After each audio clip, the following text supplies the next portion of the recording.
Vaksinasi bagi ratusan personil TNI terus berlanjut di Sabang. Mereka menerima vaksin di sejumlah puskesmas. Beberapa prajurit mengaku tidak ada dampak setelah menjalani vaksinasi.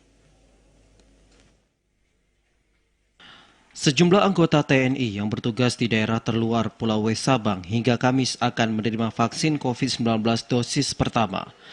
Para prajurit ini termasuk akan mendapatkan vaksin bersama para unsur di instansi pelayanan publik.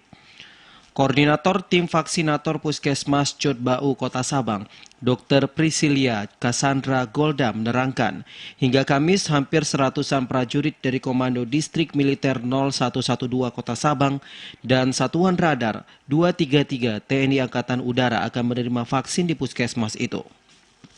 Senin sampai hari Kamis dalam minggu ini, kami akan dari Puskesmas Codbau akan vaksin dari Satrat, Kodim, dan kami bagi hari ini Kodim, besok Kodim lagi 2 hari. Untuk Rabu ada penerimaan vaksin kedua dari pihak Babinsa dan 20 orang dari Satrat, dan diikuti nanti hari Kamis 30 orang dari pihak Satrat. Sebanyak 7 vaksinator di PKM Codbau ditugaskan melaksanakan penyuntikan vaksin. Pemberian dosis vaksin kepada anggota TNI itu akan disesuaikan dengan jumlah vaksin yang diterima.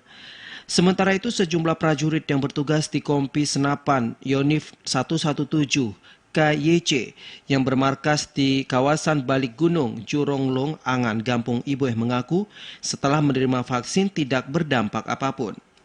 Mereka berharap penugasan mereka di kawasan terluar NKRI bisa semakin optimal. Setelah pemaksinan tersebut yang saya rasakan saat ini, untuk saat ini belum ada, ya.